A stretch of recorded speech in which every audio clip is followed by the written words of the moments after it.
देव कर्म जो है उसमें ऐच्छिक है, आप करो तो अच्छा, न करो तो कोई पाप नहीं। पर पितृकर्म के त्याग की आज्ञा है, वो अवश्यमेव अनुष्ठेय है। पितृकर्म का त्याग नहीं करना चाहिए, और पितृकर्म में बहुत सावधानी।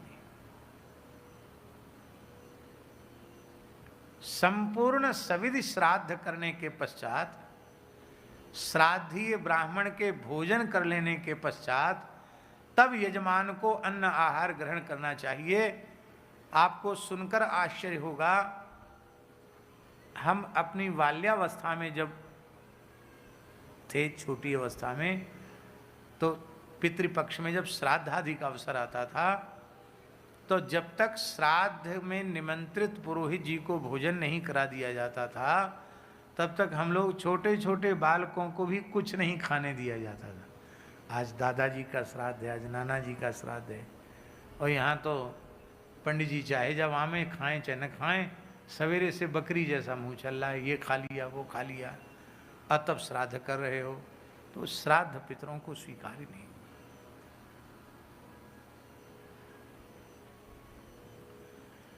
धर्म संघ वाले गुरुजी ने एक बार हमको निमंत्रित किया, बोले ब्रह्मचारी जी कल जो है मेरी माता जी का श्राद्ध है, आप आ जाना। ये विधि है, श्राद्ध में पात्र ब्राह्मण का चयन, भले ही अपना शिष्य ही क्यों ना हो, यदि वो पात्र है तो उसको निमंत्रित करना चाहिए। गुरुजी बोले तुमको निमंत्रण है, और हम ऐसे भुलक्कड़, हम भूल गए। हाँ, अपने पुत्र को ही निमंत्रित करने की विधि, हम भुलक्कड़, हम भूल गए। तो हमने कहा आज तो अष्टमी है, आज तो अनध्याय है, नहीं जाना, और किसी किसी काम में लग गए, नहीं गए। और सुदामा कुटी में रहते थे, प्रेम से प्रसाद भी पा लिया। रात्रि को 8 बजे एक विद्यार्थी धर्म संघ वाले गुरुजी के यहाँ से आया, बोले गुरुजी ने आपको याद किया है, यदि आप चलने की स्थिति में हो, ज़्यादा कोई तबीयत खराब ना हो, तो गुरुजी ने बुलाया। हमने कहा हम तो बिल्कुल ठीक। तुरंत उसकी साइकिल के पीछे कैरियर पर बैठे और सेवा कुंज पहुंच गए। तो गुरुजी बोले कि आपको हमने निमंत्रित किया था, अब आपको पवाए बिना मैं कैसे कुछ ग्रहण कर लेता, तो अब तक हमने जल भी नहीं लिया है। धर्म संघ वाले गुरुजी के शब्द हैं, अब तक हमने जल भी नहीं लिया है, लो कुछ सम्मान स्वीकार कर लो, कुछ यहाँ पालो, और फिर लो ये कुछ वस्त्र दक्षिणा ले लो, अब मुझे अनुमति दो कि मैं कुछ ग्रहण करूं। तो मैं रात्रि को अन्न लेता नहीं, तो केवल दूध लेकर गुरुजी सो गए। मुझे इतनी पीड़ा हुई, इतनी पीड़ा हुई, अरे राम राम, बड़ा अपराधी जीव है भाई, गुरुजी को दिन भर भूखा रख दिया। बिल्कुल भूल गई बात, दिमाग से ही उतर गई।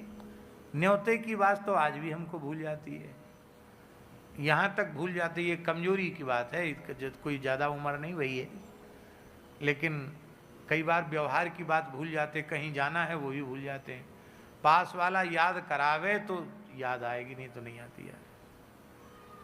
लोगों के नाम भी भूल जाते हैं प्रायः, अब बार बार जिनके नाम लेते उनके नहीं भूलते हैं, नाम भी भूल जाते हैं। और लोग कहते हैं कि बात बिल्कुल झूठी है, इतने पुराणों के श्लोक बोल देते हो, इतनी संतों की वाणी बोल देते हो। अच्छी बात है, जो नहीं भूलना चाहिए वो नहीं भूलता, जो भूल जाना चाहिए वो भूल जाता, अच्छा है। तो संसार की बहुत बात याद रखने से लाभ क्या है, कोई विशेष लाभ तो है नहीं। भूल गए, हमने कहा गुरुजी आप प्रायश्चित बताइए। गुरुजी बोले भगवान की बड़ी कृपा हुई, आज का व्रत हो गया, पर देव कर्म होता तो बाध्यता नहीं थी, ये पितृकर्म था। तुमको बिना पवाए यदि हम कुछ पा लेते तो आज का श्राद्ध नष्ट हो जाता। तो विकुक्षी ने जो श्राद्ध के पहले कुछ आहार ले लिया, उससे उसमें दोष आ गया कर्म में।